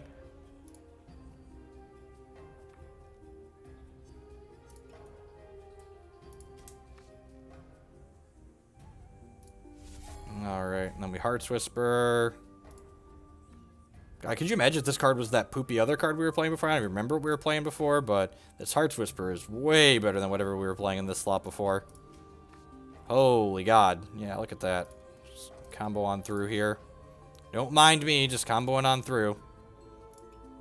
If this was more Starcaller Ancients, we'd just, like, be miserable right now. Just, like, couldn't win the game. Like, now we're probably a strong favorite to win the game. Oh, I should have... I guess we're technically looking for... I probably want to do this first so we can find a Bounty of the Magus. That's another Caress. I think we want to find Bounty of the Magus before we put these Caresses back. Okay, that draws 4 cards. Alright, so now I'm going to Caress my opponent a bunch. Are they just dead here? They might just be dead here. Oh, yeah, they're just dead here. Never mind. JK didn't need the Bounty. JK didn't need the Bounty. Alright, sweet. Do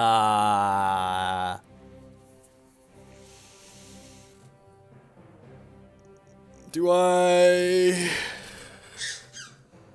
Do I even sideboard? I feel like I just click submit.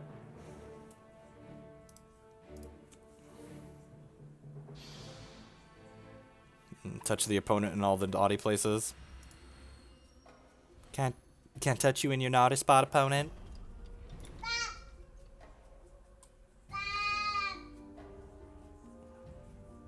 That seems fine.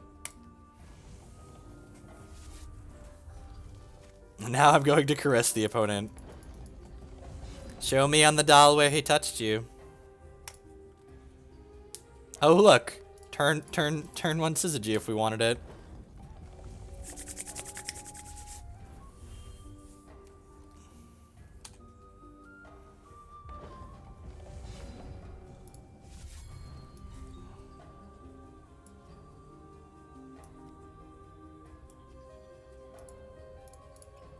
You don't want to be caressed, Ace? You don't want me to caress you?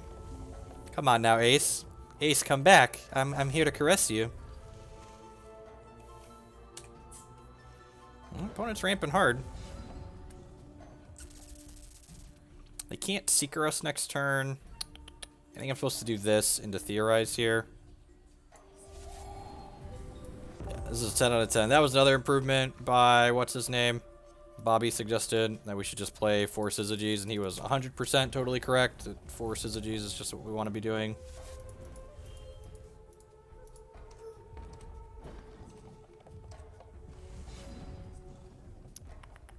I think I'm going to do this for a resource.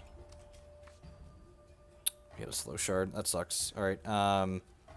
Opponent could play a Seeker next turn, which would be bad for us. They could take our Syzygy away. We'll have to find another one, and they'll have a Seeker on the table. So I was hoping to get a non-slow shard so we could Runebind.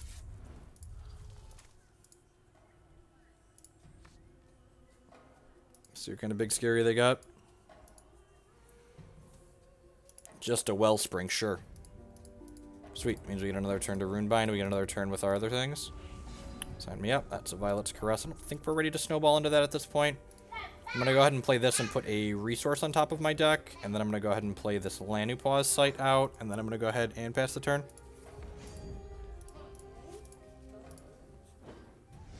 So the Lanupaw site snowball is ready to go. We've got a Champ Power. We've got a Runebind for whatever type of shenanigans they try to do this turn. Like that. Let's Runebind that one.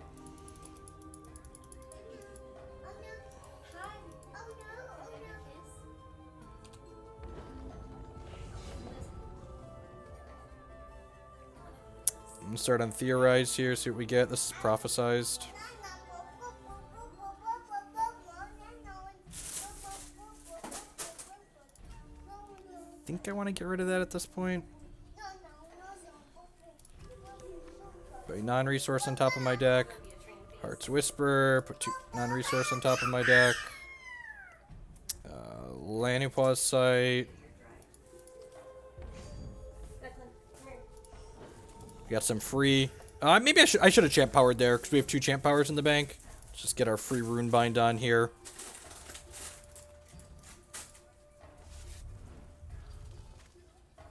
Stop it! Stop it! Stop it! Oh, this one's prophesized. Sign me up. Yeah, I should have used my champion power last turn. So if we like end up 1 card short this turn, it's because, and it could be because we didn't use our champion power. That's a resource that draws a card. Stop it.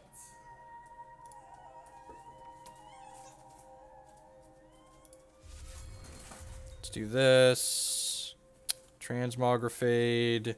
Hit our champ power. Get a better feel for what's going on. Yep. And we could, like I said, we could brick off here. And if we do, it's almost certainly because I didn't use my champ power. It'd be 1 card deeper. Bounty of the Magus. Okay, Focus gives us redraws. Bounty of the Magus. Here's a Bounty of the Magus. Alright. Okay, we want them to not draw a resource this turn. We'd like to not deal with Walking Calamity. That's unfortunate. Yep. Alright, we're just going to attack for 10 here. This draws 2 cards. That's good for us.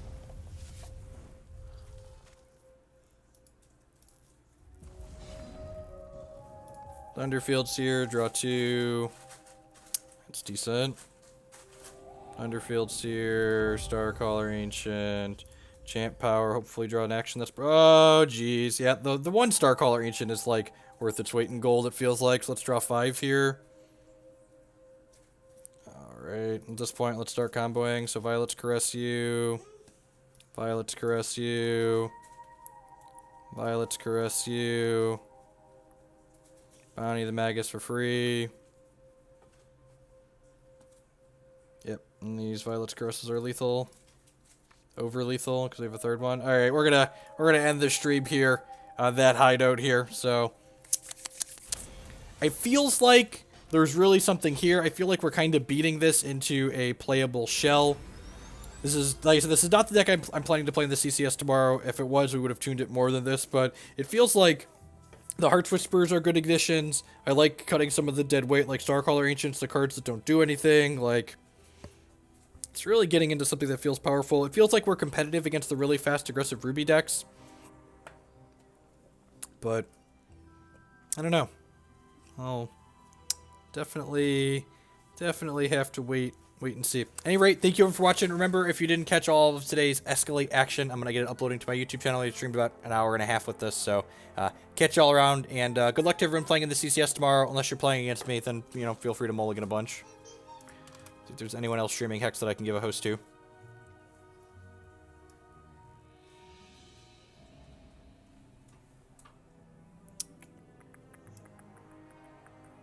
Man, no one else is streaming Constructed, so I guess I'll just, yeah, I don't host the Motivation. He's like Salt incarnate and doesn't,